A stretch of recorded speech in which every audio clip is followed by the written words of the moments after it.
Baik Azam, sebanyak 91% atau 4,143 kes daripada 4,604 kes jangkitan penyakit tangan, kaki dan mulut HFMD yang dilaporkan di Sabah melibatkan kanak-kanak di bawah umur 12 tahun. Oleh itu, ibu bapa dinasihatkan sentiasa mengingatkan anak-anak mengutamakan penjagaan kebersihan di sekolah bagi membendung penularan jangkitan penyakit HFMD berikutan sesi persekolahan yang bakal dibuka minggu depan. Jabatan Kesihatan Negeri Sabah memantau dari masa ke semasa. Setakat yang saya dimaklumkan, 7,658 premis telah diperiksa dan setakat hari ini 44 premis telah diarah ditutup sementara untuk menjalankan aktiviti-aktiviti pembersihan. Menteri Pembangunan Masyarakat dan Kesejahteraan Rakyat Sabah, Datuk Syahilmi Yahya berkata demikian kepada media selepas merasmikan program Juara Suara Emas Pusat Aktiviti Warga Emas PAWE 2022 di Kota Kinabalu. Beliau menyeru warga sekolah, Persatuan Ibu Bapa dan Guru, PIBG dan semua pihak terlibat agar mengambil langkah segera mengasingkan pelajar yang mempunyai simptom berkenaan. Menurut kenyataan Pengarah Kesihatan Negeri, Datuk Dr. Rosnani Mudin, kes jangkitan HFMD di Sabah pada Minggu Epidemiologi EPID ke-22 dari 29 Mei hingga 4 Jun lalu menunjukkan penurunan 27.17% iaitu 528 kes berbanding 725 kes pada Minggu EPID sebelumnya. Mengenai program Juara Suara Emas Anjuran PAWE Sepanggar berlangsung selama 3 hari bermula semalam, menyaksikan 22 peserta dari 14 PAWE seluruh Sabah bertanding untuk merebut gelaran juara yang akan diumumkan malam ini. Program kesedaran bahaya dadah dalam kalangan belia perlu dilakukan secara berterusan bagi membantu menangani masalah penyalahgunaan dadah di negeri ini.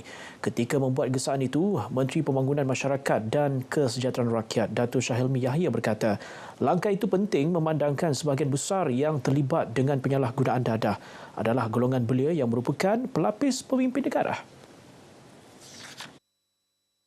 Dalam hal ini, Datuk Syahilmi menyambut baik amalan kebersamaan yang menyaksikan pelbagai pihak termasuk kerajaan dan NGO berganding bahu menyedarkan masyarakat khususnya golongan belia mengenai bahaya najis dadah. Peranan ibu bapa dan juga komuniti setempat itu juga amat penting. Itu makanya dalam program-program AADK ianya melibatkan komuniti-komuniti setempat untuk turut sama berganding bahu dalam konsep kebersamaan untuk sama-sama kita menangani dan menjauhkan diri gunaan dadah ini. Menurutnya, usaha untuk membendung masalah dadah kini semakin mencabar kerana dadah yang disalahguna bukan sahaja dadah jenis konvensional tetapi juga dadah yang mengandungi bahan kimia berbahaya. Datuk Syahilmi ditemui media selepas perasmian program Keluarga Bahagia belia sebagai pemimpin anjuran bersama Universiti Malaysia Sabah, Agensi Anti Dadah Kebangsaan AADK Negeri Sabah dan Hospital Pakar KPJ Sabah di Kota Kinabalu.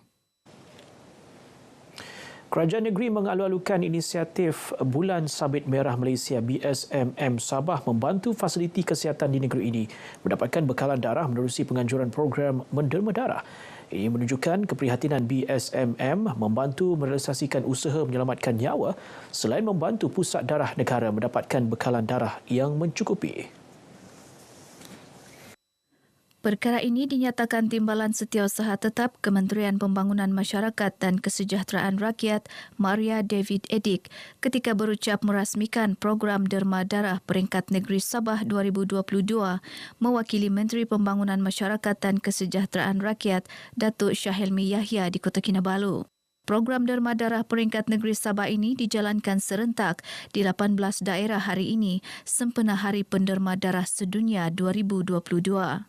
Pengurusi penganjur Leslie Chan memaklumkan objektif program ini adalah untuk menghargai para penderma yang aktif di seluruh negeri selain meningkatkan kesedaran orang ramai untuk tampil menderma darah.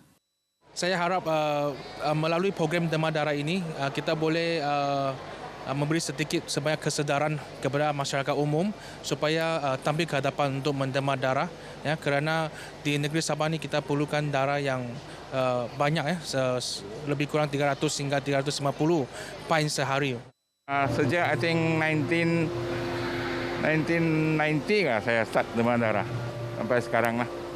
Very happy to do it for for the needy people lah. Terasa juga ada penghargaan daripada bulan dana lah begitu.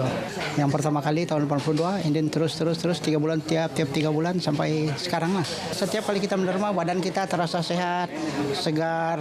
Program ini menyasarkan mengumpul 2,000 pain darah secara keseluruhan di 18 lokasi penganjuran. Sementara itu, program sama turut diadakan di Keningau dengan Pejabat Ahli Dewan Undangan Negeri Adun Bingkor menyumbangkan RM20,000 kepada Pusat Transfusi Darah Hospital Keningau. Penyampaian sumbangan ini disempurnakan Pembantu Menteri Kerja Raya Datuk Robert Tauik yang juga Adun Bingkor di Perkarangan Tapak Pasar Umum Keningau. Untuk membantu Pusat Tabung Darah Keningau untuk pembelian katil untuk keselesaan penderma darah lah. Saya mewakili unit perubatan transfusi Hospital Keningau mengucapkan jutaan terima kasih kepada YB Datuk kerana sudi memberi sumbangan katil kepada penderma darah untuk keselesaan penderma darah di Hospital Keningau. Pada kempen derma darah kali ini yang dianjurkan Persatuan Pelancongan dan Kebudayaan Daerah Keningau dengan kerjasama BSMM Cawangan Keningau berjaya mengumpul 139 pain darah. Baik, demikian perkembangan dari Sabah setakat ini. Teruskan bersama dalam Berita Wilayah. Kita kembali semula ke Angkasa Puri untuk laporan selanjutnya. Azam. Baik, terima kasih Redwin dengan perkembangan dari Sabah.